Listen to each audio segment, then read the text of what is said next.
yang sangat bagus. Pasti masih baru ini.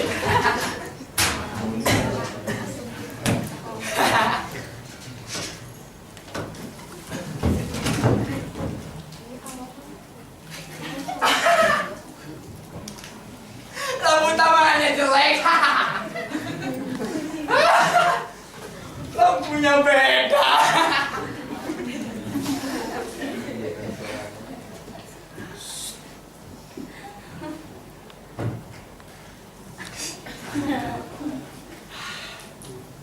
Bulan.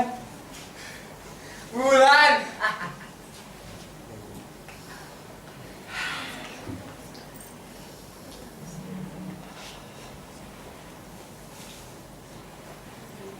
Bulan sabit melayanglah bulan sabitku.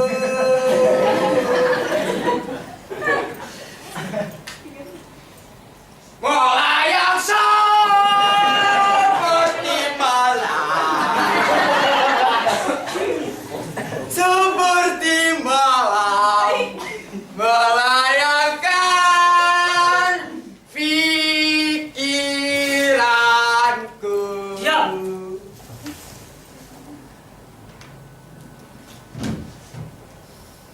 Bulan sabitku,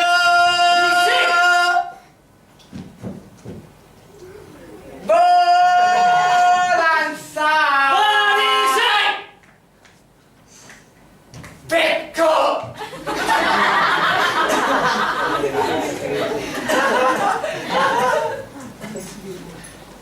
Dasar tak berperasaan, tak rela melihat orang lain senang, tak punya rasa seni secuil pun. Apa katamu? Tak punya rasa seni? Memangnya dengan berteriak melengking seperti itu, kamu dikatakan punya rasa seni? Sempit. Daripada dan diam dan selalu diam. Orang yang selalu diam itu bahkan tak punya pikirannya selain pikiran buruk. Sok tahu. Coba, Bob. Anda tadi itu sedang memikirkan apa? Sambil duduk seperti kadal di dekat batu gitu. Tidak ada. Mustahil. Mustahil, Bung. Sesuatu itu pasti ada di dalam setiap pikiran siapapun. Dan untuk orang yang merasa seperti kau, pasti itu pikirannya pikiran buruk. Tidak.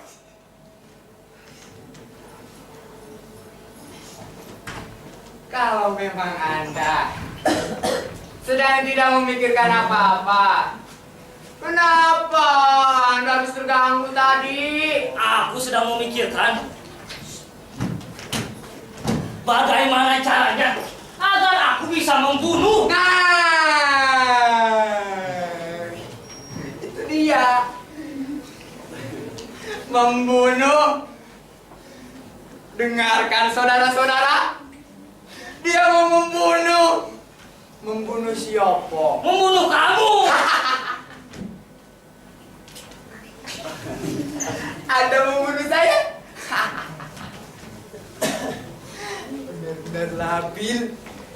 Sedikit-sedikit tersinggung, sedikit-sedikit marah. Itulah kalau terlalu antipati pada seni. Kamu ini bicara sama siapa? Mereka. Mereka tak akan bisa melihat kita. Kita ini kan hantu. Astaga! Hantu? Ya benar. Satu-satunya hal yang aku tahu, kita ini kan hantu. Aku adalah hantu. Bagaimana aku bisa lupa aku adalah hantu, Bung? Ajaib! Itu namanya bukan ajaib. Itu namanya pikun. Pikun, tapi punya rasa seni. Seni.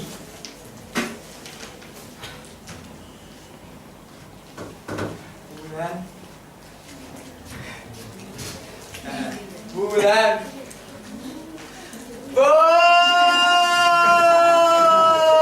Stop! Dilarang bernyanyi. Kenapa? Hah? Berisik.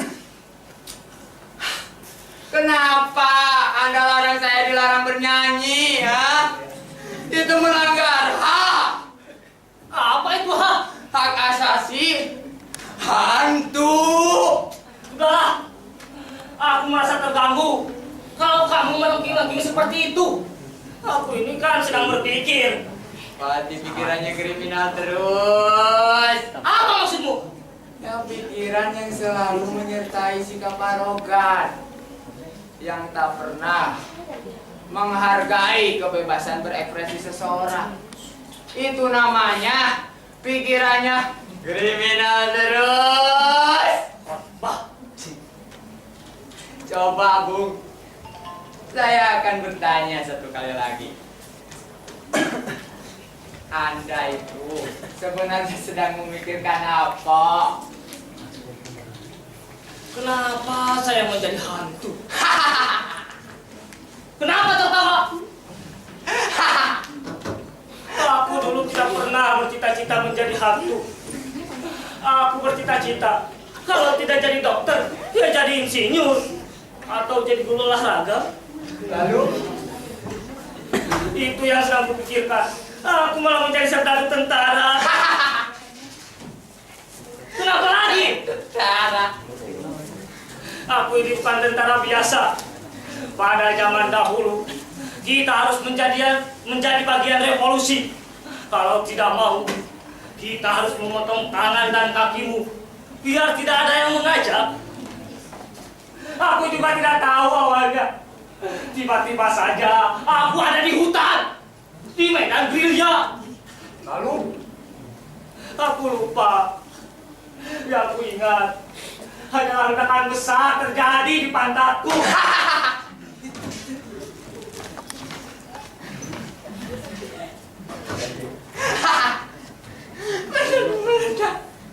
Yang meledak bukan pantatku, landas apa? karena jalan itu. Iya, Bung. Memang gerhana tobinya suka meledak. Sudahlah, aku malu kalau mengingat kejadian itu. Betapa sialnya aku. Bung, kalau Anda boleh merasa malu, jadi sekarang boleh saya bernyanyi. Apa? Boleh saya bernyanyi? Tidak boleh. Kenapa? Hah? Kalau memang Anda boleh merasa malu, kenapa saya tak boleh bernyanyi? Pokoknya tidak boleh. Perasaan malu tidak akan merusak pendengaran orang lain. Harus bisa dibedakan. Wah, Egois. Egois.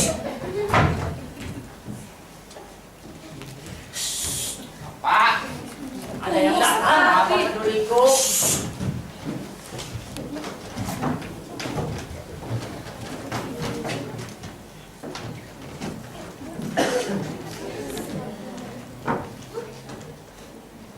Oh, jadi ini bos tempatnya? Iya, lihatlah, patung yang sangat mengerikan, bukan? Ya ini siapa, bos? Pelawak ya, bos? Bukan, orang yang itu. Huh, aneh, orang seperti ini kok bisa membawa pengaruh besar. Tampang pasaran, sampah. Lihatlah bagaimana ia membusukkan dada dengan aku. Orang-orang kok menganggapnya gagah. Oh, memang gagah, bos. Sembarangan. Dasar orang deh. Dia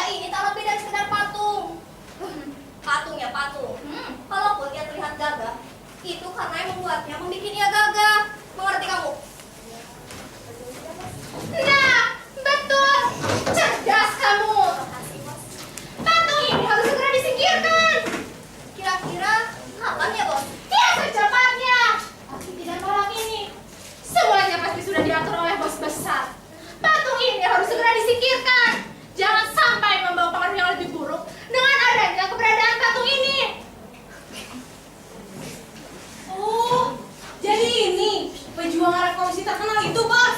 Hei, apa katamu? Pejuang revolusi terkenal? Enggak, Bos. Saya lihat. Sayang juga ya, patung bagus ini harus digusur. Ngaco kamu. Kalau petani-tani yang besar, bisa dikuliti. Bos, mau gitu aja. Hei, kamu! Sini!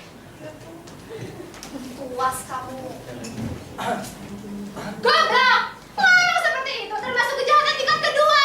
Kalau petani-tani bos besar, mampus kamu. Hei, kita ini harus turut apa kata bos. Jangan ngaco, merepotkan saja sih. Bos, maaf ya bos. Hah! Ya sudah. Sekarang kita harus lapor ke bos besar. Kapan pembongkaran harus dilaksanakan? Mudah-mudahan sih secepatnya. Siap, Bos.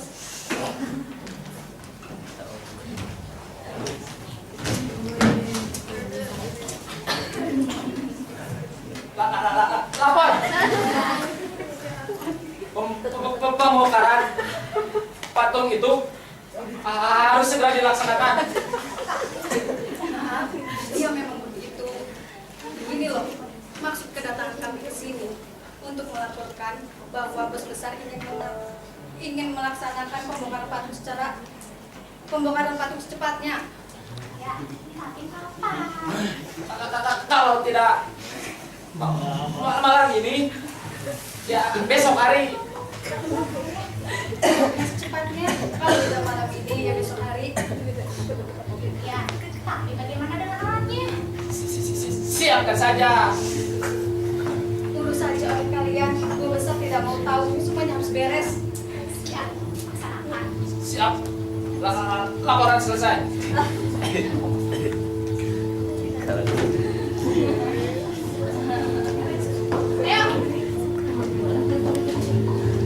Bos, bos, bos, bos. Lihat, lihat.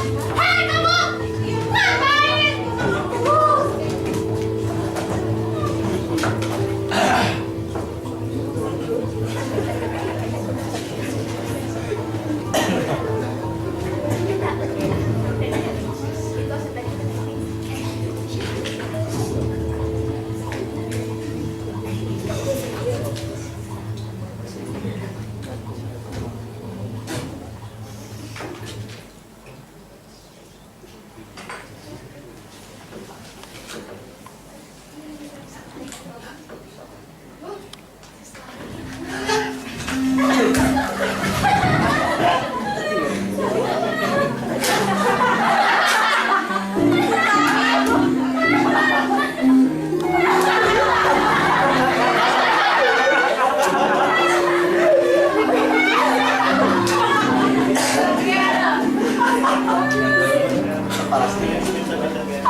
Kamu dengar apa kata mereka? Ya. Sudah kuduga. Ini patung bukan sembarang patung. Ini patung seorang pejuang. Gila, aku sudah lama diam di sini, baru tahu kalau ini patung seorang pejuang. Ya, karena kamu itu tidak pernah peka terhadap lingkungan. Aku yang baru 2 malam di sini sudah tahu bahwa patung ini bukan sembarang patung. Patung ini memiliki nilai sejarah. Kamu tahu kan apa itu sejarah? Apa? Sejarah itu imajinasi. Sejarah itu fakta. Fakta itu cuma beberapa persen saja. Itu cuma semacam landasan. Jadi, sejarah itu ya semacam dongeng yang dibuat untuk melegitimasi kekuasaan para penguasa. Artinya ya imajinasi. Pusing aku. Sama.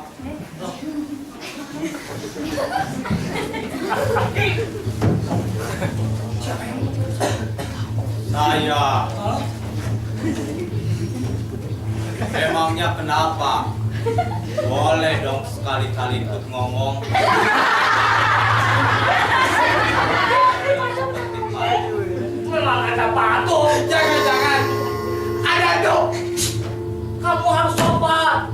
Beliau ini dulunya pejuang Anda. Tidak apa-apa. Saya ingin turun dan duduk. Bakal berdiri terus.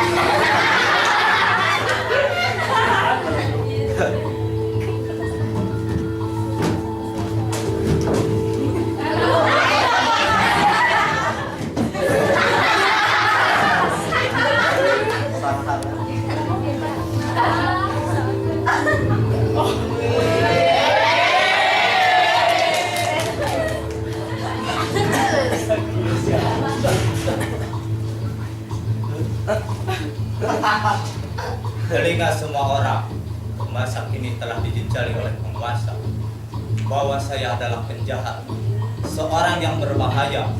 Makanya saya sudah terbiasa mendengarkan hinaan sekalipun. Penjahat. Maksud Anda apa? Ya, itu mungkin butuh penjelasan panjang. Tapi kalian sendiri sudah melihatnya kedatangan 3 orang tadi kan? Ya, Mereka mau menggusurku, meskipun hanya sekedar patung, tapi harus dimusnahkan. Anda harus protes. Menuntut balik rencana penggusuran mereka. Betul. Kalau perlu saya akan bantu demonstrasinya gratis. Ya, Tidak usah. Lagi pula saya kan hanya patung. Nanti malah menghebohkan. Jadi Anda akan diam saja meski tubuh Anda dihancurkan dan kembali menjadi debu. Dari debu kembali menjadi debu. Anda jangan pasrah begitu saja. Apa ruginya mereka mengasih tempat sesudut ini hanya untuk keberadaan Anda? Toh, tidak setiap manusia berpikiran sama. Mungkin ada baiknya juga saya dihancurkan. Apalagi kalau sudah kedatangan anak kecil yang mencoret-coret tubuh saya. Saya malah tak karuan. Mereka memang polos. Bukan polos, Bung. Itu namanya tidak menghargai seni. Barbar. Dasar anak zaman sekarang bisanya cuma menghancurkan, tidak bisa menciptakan. Tidak kreatif. Ya, Mereka harus dimaklumi. Itu kesalahan lingkungan di mana mereka dibesarkan. Dari tadi kita ngobrol, tapi belum tahu nama masing-masing. Nama saudara.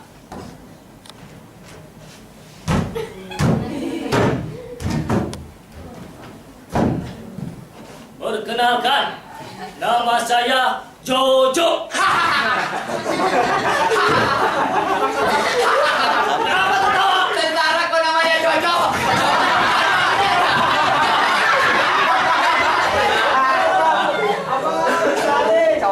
Nama saudara.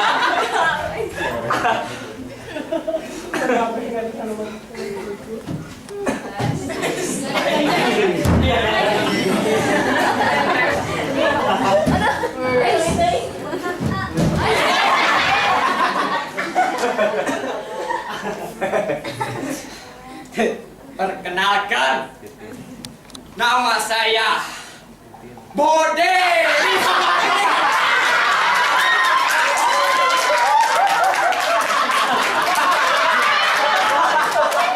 Seniman.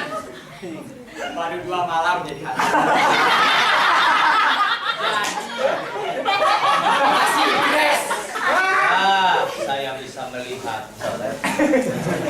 Nama saya Bima. Ketika masih hidup dulu, saya pernah jadi tentara. Tentara. Tentara tapi suka seni. seni. Saya pandai menyanyi, apalagi kalau sedang santai bersama anak buah saya. Tolong naikin.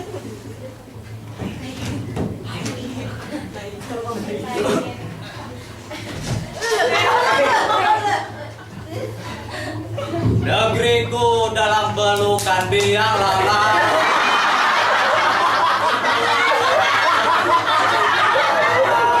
Dikibar bendera di getar samudra, semangat kita menyatu.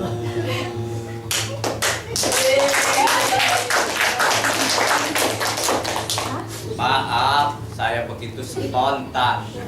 Sudah lama tidak bernyanyi. Tolong turunin.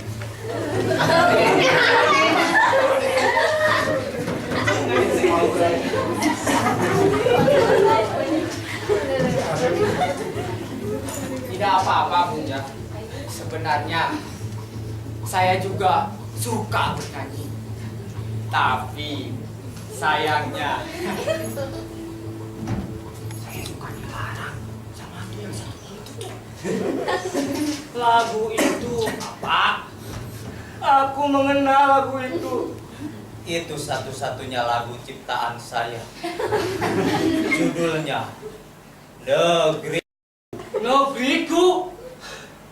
Hutan itu, jalan setapak yang licin dengan amis darah meruap dari pucuk ilalang.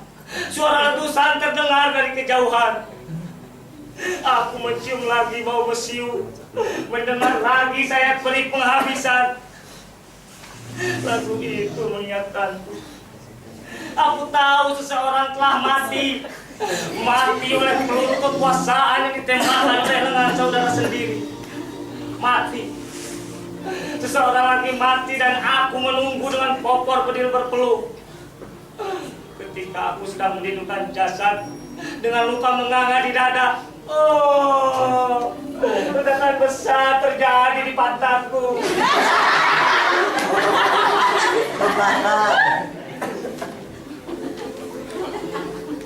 Kawan,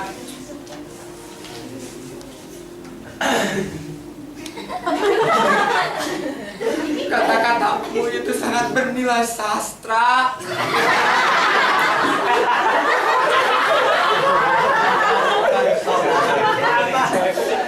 Apa yang telah Anda ceritakan?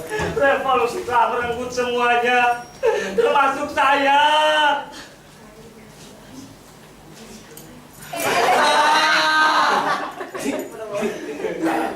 Kusuma bangsa.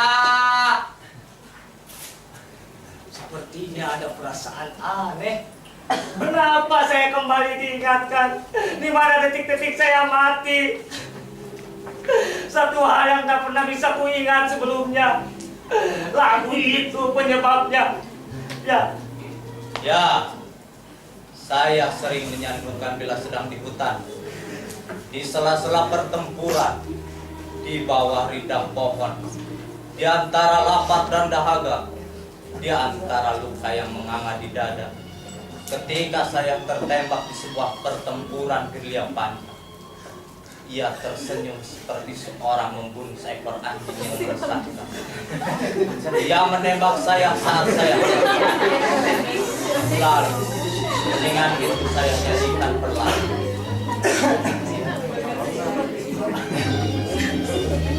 Negeri di benak saya gemuruh. Oh, darah saya menetes untuknya. Untuk kesucian pertiwi yang dilukai, saya ikhlas mati. Sungguh luka. Paling itu yang pernah aku dengar. Lagu itu sering aku dengar dulu. Jadi, siapa Anda sebenarnya?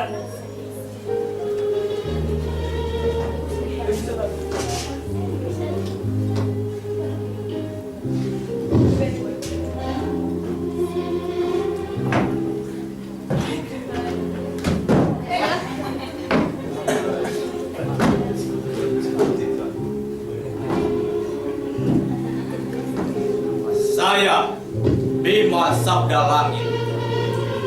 Bima Sabda Langit. Ya, Astaga! Astaga apa?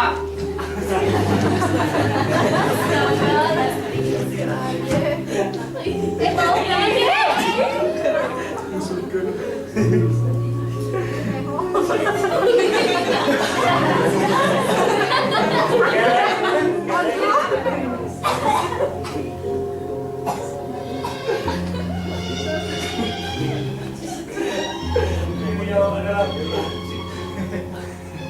Beliau adalah komandan kami saat revolusi berkecamuk di negeri ini.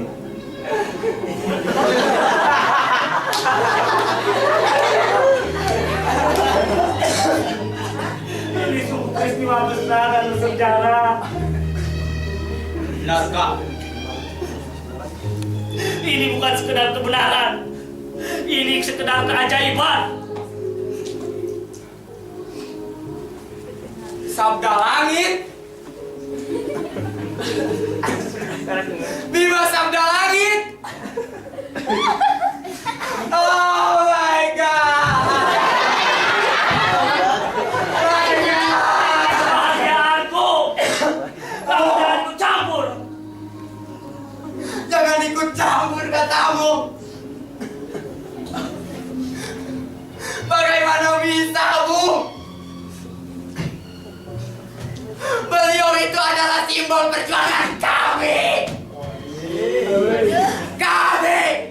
Kami kaum mahasiswa dan seniman di negeri ini. Kami para demonstran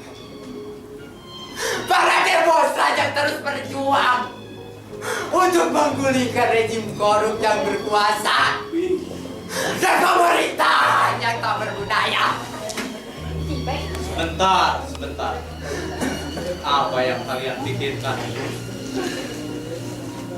Pak Komandan, saya Pak, saya dulu ikut berjuang bersama sukarelawan yang Bapak pimpin. Bapak lah yang memberi kami semangat tempur luar biasa. Sayang, waktu itu saya mati dan tidak tahu apa yang akan terjadi selanjutnya. Tapi saya yakin Pak, dengan heroisme yang Bapak punya, rejim Syalan itu tak mampu menguasai negeri ini, Pak. Ya, saya memang punya semangat itu. Semangat yang dikobarkan rakyat dalam penderitaan penguasa waktu itu.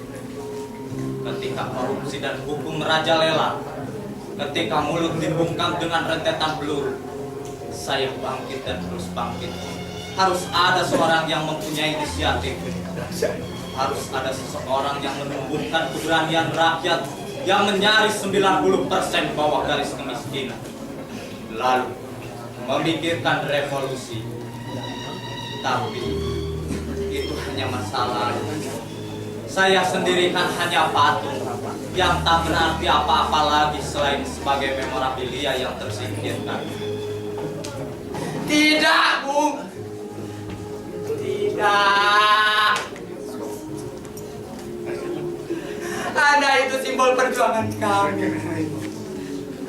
Kaum mahasiswa dan rakyat di negeri ini. Anda jangan meremehkan, Bung. Jangan berkata seperti itu. Sekali-kali lihatlah ke jalan. Bagaimana mereka mengacung-acungkan gambar Anda. Meneriakan yel-yel. Menembus semburan gas air mata. Peluru karet maupun peluru beneran. Semua sudah kuduga. Saya sudah lama meninggalkan semuanya. Tahun berapa sekarang? Tahun berapa ya? Sekarang tahun 2060.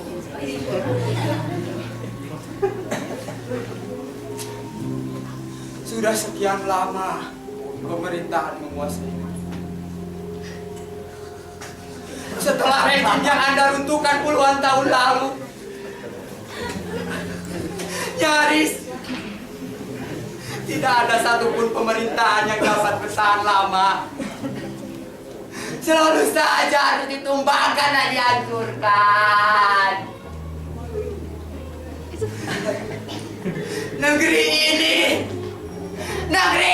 semakin kronis saja karena korupsi.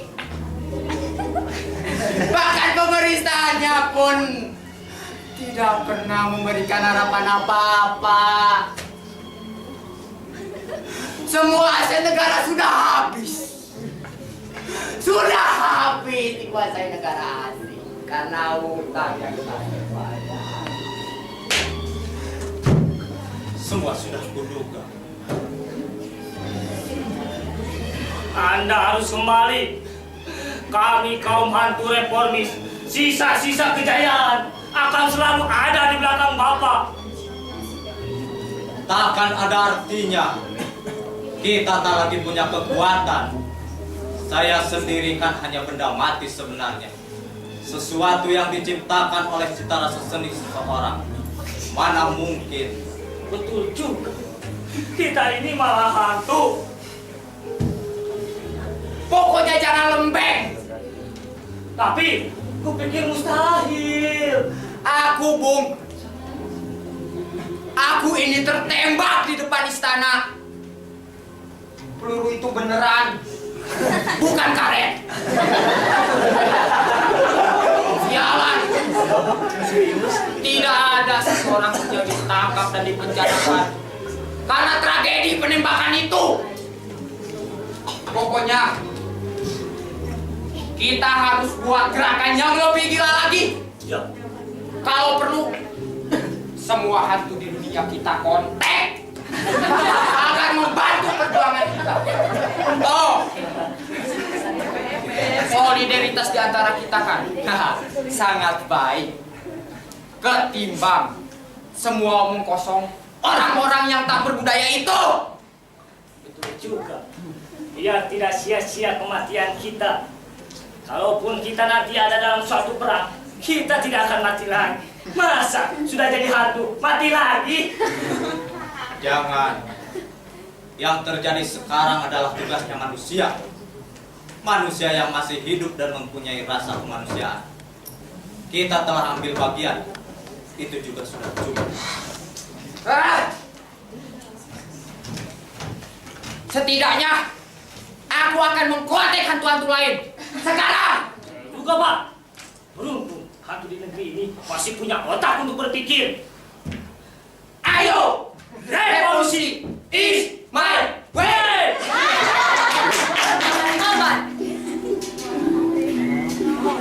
Saya mendengar Ya, seperti puluhan tahun lalu, ketika di antara yang mati itu adalah kau. Apa yang kini kau rasakan? kematian yang terus berulang. Kenapa begitu? Setiap kali mereka menyebut nama saya sebagai tokoh besar, saat itu saya merasakan sekarat yang menyakitkan. Seandainya ada yang harus kau katakan saat ini, kalimat seperti apa itu? Saya malu. Saya tidak mati seperti mereka. Saya hanya berteriak membakar semangat mereka. Mereka yang hidup butuh seorang yang menjadi standar kebanggaan. Lalu? Dalam peristiwa itu, Dalam peristiwa itu apa? Teruskan! dalam peristiwa itu, saya tidak mati oleh peluru musik.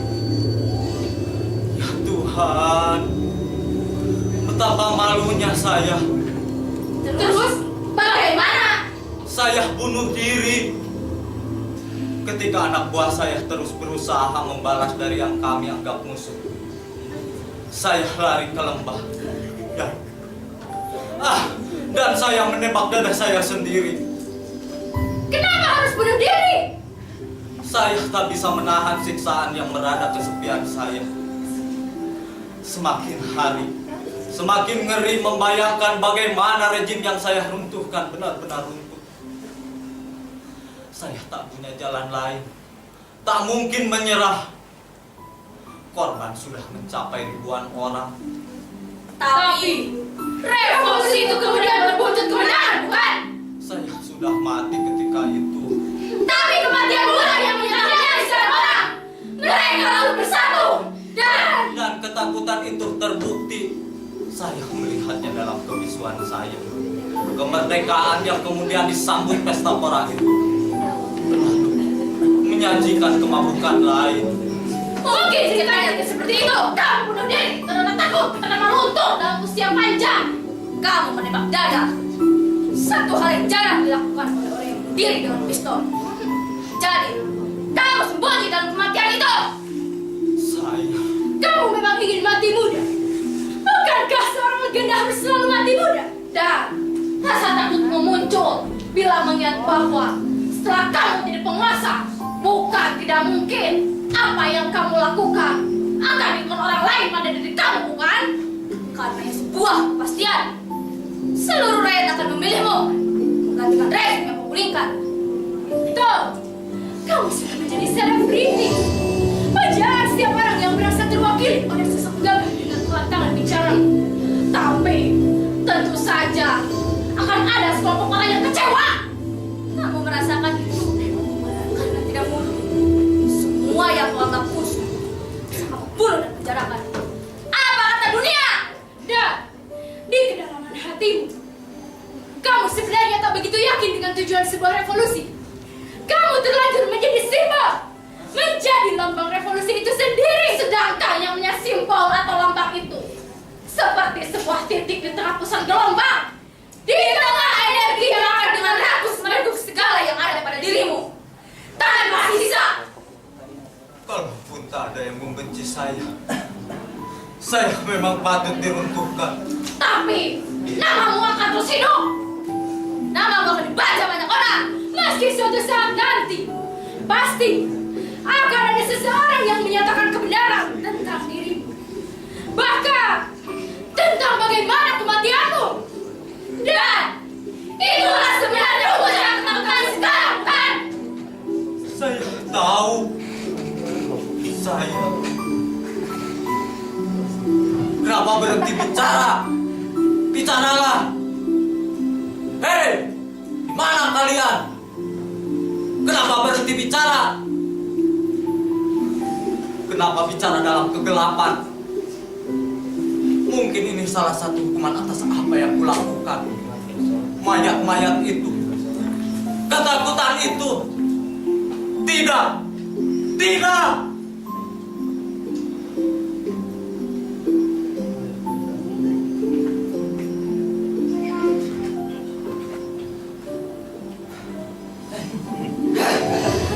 Bagaimana ini? Kacau ini. Semua hantu di dunia yang kontek menolak diajak. Mereka sudah kena hasut. Bahkan mereka sudah menguasai semua para hantu itu. Bahkan perserikatan bangsa macammu malah baris berbaris. Sableng.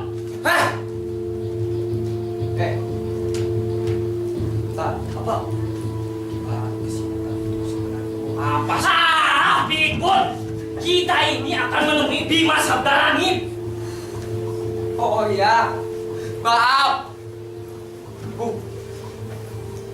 Pokoknya kita harus lapor bahwa usaha konsolidasi kita Gatot Sumanto. Apa itu? Dia gagal total. Seluruh masyarakat hantu tolong. Sudah benar-benar Soeharto. Apa lagi tuh? Ya sudah harus tobat, Bu.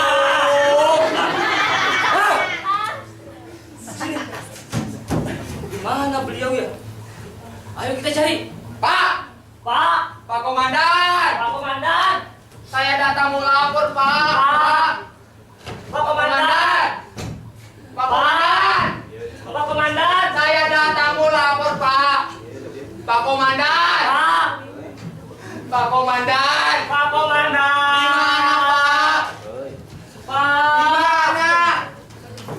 Pak. Astaga. Pak Komandan. Pak Komandan. Benarkah ini Anda, Pak? Ya, Pak. Bangun, Pak. Siapa? Bima Sabdarani. Mana? Bangun, Pak. Bangun. Astaga!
Mengerti sekarang.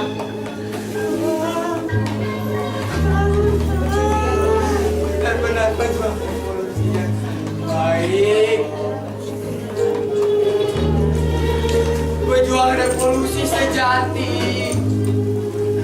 Bangun, Pak! Walaupun beliau sudah menjadi monumen, masih saja beliau menghormati rekan-rekannya yang mati di medan perang.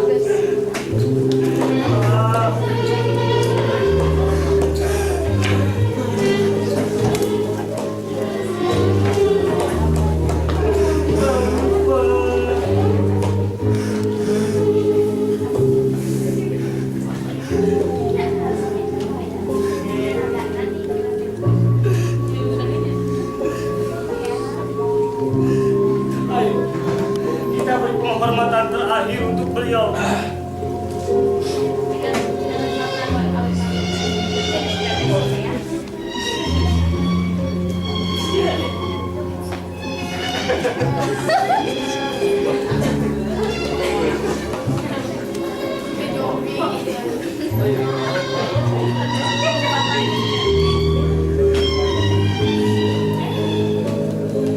Hormat!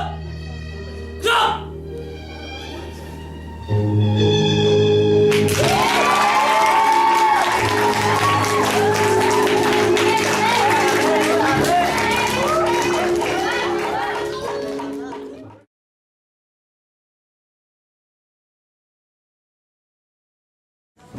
Assalamualaikum warahmatullahi wabarakatuh. Ini adalah merupakan pementasan yang terakhir yang ke-10 pada kesempatan hari ini. Naskah ini, naskah awalnya adalah Breh ya, Breh karya Najaruddin Azhar, lalu ini dengan kesaksian para hantu. Memang segala muara yang terjadi di atas pentas adalah sumbernya dari sutradara. Saya melihat kesibukan Bang Bara, sutradara ya, sebagai tukang lampu yang selalu setia. Tapi sebelum acara ini berlangsung, ada kan waktu beberapa bulan untuk berproses, untuk pencarian dan untuk latihan. Memang di sini sangat sederhana sekali ya. Saya akan membahas dulu setting yang sangat ala kadarnya. Ya saya juga paham latar segala macam keperluan yang begitu krusial. Tapi ya di sini sutradara sudah mencoba untuk mensiasati. Cuman ada hal yang dilewatkan. Salah satunya itu adalah bangunan level. Kenapa tidak ditutup oleh misalkan cuman bikin dari kertas semen ditutup supaya kelihatan monumen, tugu monumen. Itu yang pertama. Yang kedua, ini kostum Bima Sakti.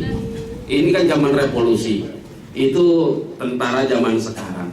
Nah, kenapa tidak memakai kostum yang mencoba dicari di Google atau di referensi kostum pada saat itu.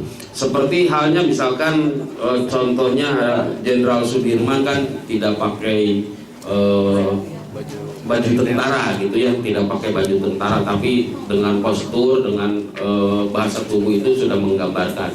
Meskipun di sini Bima Sakti itu seperti siapa tidak tahu, tapi yang jelas ada identitas. Kalau mau memakai pakaian tentara ya tentara zaman pada waktu itu gitu. Itu terus Bima Sakti di sini cukup dominan, cukup stabil dalam wilayah vokal, tidak terpancing dengan hal-hal kekonyolan para hantu yang dua itu. Saya salut untuk Bima Sakti ya. Saya ucapkan selamat. Dan untuk hantu yang dua ini terlalu cerewet menurut saya. Karena apa? Vokal itu terlalu diporsir ya. Karena mungkin ini ya terlalu diporsir. Padahal power itu harus ada, tapi bagaimana mensiasati supaya tidak terlalu ini ya, tidak terlalu irama, pemakaian irama dalam dialog. Dan di sini juga ada hantunya anak buah dari Bima Sabda Langit. Nah, di sini terlalu cengeng kalau menurut saya ketika berbicara tentang masa lalu, sementara kan bukan mau tidak mau, dan karakteristik pasukan itu kan harus tegas. Meskipun dia sedih, dia akan menahan air matanya. Justru di sini ada kekuatan, akan atmosfer ceritanya akan lebih terasa ketika tidak dibuat-buat untuk disedih-sedih, tapi menegarkan diri sambil apa ya? Karena kejujuran acting itu akan lahir ketika bahasa dialog itu menjadi dirasakan oleh yang bermain itu akan berbeda rasanya, auranya akan berbeda. Nah ini terlalu cengeng sehingga nangis terus, padahal itu bisa ditahan, kesedihan itu bisa ditahan, sehingga akan keluar dialog yang memang terbata-bata gitu, yang tertahan, kesedihan yang ditahan gitu. Itu terus yang ini ya yang mau membongkar itu ya, yang mau membongkar senjata aktor adalah vokal, kembali lagi vokal, terus penghayatan ya, saling mengumpan antara satu sama lain. Nah, kerjasama itu tidak muncul, tidak terasa. Jadi ya mungkin vokal terpancing oleh vokal yang harus keras sehingga pecah, kedengarannya itu pecah. Begitupun dengan yang pakai ini yang pakai topi ya, itu juga sebetulnya bisa diolah sebetulnya. Dan dosanya adalah kembali kepada sutradara ini, kepada sutradara. Teman-teman tidak salah. Mungkin itu saja. Waalaikumsalam warahmatullahi wabarakatuh. Ya, terima kasih Kang. Maka kepada Pak Budi Riswanti. Kalau saya berpandangan lain dengan Jabo, bahwa ini pertunjukannya selesai, luar biasa. Kenapa? Karena yang tidak luar biasa itu belum selesai, sudah ditamatkan gitu. Artinya dari A sampai Z terus selamatlah dalam hal ini.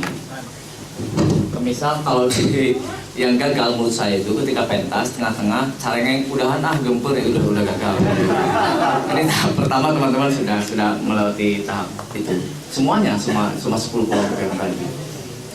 Kalau masalah dosa sutradara sudah dibahas oleh Jabo. Tapi begini, tugas berat seorang sutradara itu memang ketika dihadapkan dengan aktor sendiri. Nah ini yang dibutuhkan adalah kerjasama antara aktor dan sutradara. Bayangkan sutradara kepalanya satu melawan aktor yang kepalanya sekitar 10 orang misalnya. Tugas beratnya itu. Tapi memang ini bukan sebuah pembelaan. Memang kesalahan terbesarnya ada di sutradara, mau tidak mau, karena dia sebagai Tuhan di dalam pertunjukan ini yang menghidupkan tokoh-tokoh. Kemudian ya Bima Sabda Langit saya suka juga Bu, karena saya menghargai berdirinya yang cukup lama. Yang kedua, ketika dia menjadi patung itu asik. Asiknya kenapa? Wajahnya beku. Ketika beku memang harus seperti itu karena dia patung gitu, walaupun dia berbicara. Ini konsisten, serius. Rizwan kan namanya. Rizwan saya suka itu. Nah, yang nggak jelas itu motivasi kencing itu ngopo gitu. botol air mineralnya juga terlihat. Kalau mau kencing ya kencing saja. Tentu dengan teknik. Nah tadi juga dengan teknik, tapi tekniknya telanjang. Itu loh. Jelas tadi tubuh, karena ini tubuh pahlawan. Ini masih terlihat bahwa manusia yang berdiri di atas level. Kenapa level? Karena bolong-bolong level yang terlihat dari sini. Ini perlu kerjasama tim. Tapi kawan-kawan, sejak awal bahwa ketika teman-teman sudah berani pentas, bagi saya itu adalah penghargaan yang luar biasa. Karena tidak sedikit orang yang mampu kemudian mementaskan itu di atas panggung. Bayangkan 3 bulan minimal latihan, berapa biaya yang kalian habiskan, waktu yang kalian habiskan. Kalau UTS tulis, UAS tulis tidak mungkin biaya sebesar ini. Tetapi kalian tidak akan punya pengalaman yang berharga selama ini. Jadi kuncinya, setiap pertunjukan apapun, bagus atau buruk itu relatif, ya. Karena saya atau Jago, ketika kemudian berlaku sebagai sutradara, maka teman-teman pun itu berhak juga menilai. Karena mata penonton itu dan mata juri itu akan lebih tajam daripada mata pemain. Tidak mau lagi berbicara siapa sutradaranya, karena sutradaranya sudah gelisah duluan. Ketika melihat penontonnya, ada pemainnya, gitu. Untung itu jantungan guys, saudaranya. Terus ini tokoh-tokoh 2 hantu. Oh ya itu. So ini saya sudah mati berarti. Jojo dan Bune itu. Jangan terlalu ropol dialognya itu, santai aja nikmati. Kan dari intervalnya gini terus nanya gitu. Enggak mainin irama dong coy. Bulan sabitku, sejak awal latihan di jalan sampai sekarang itu yang termas bulan sabit.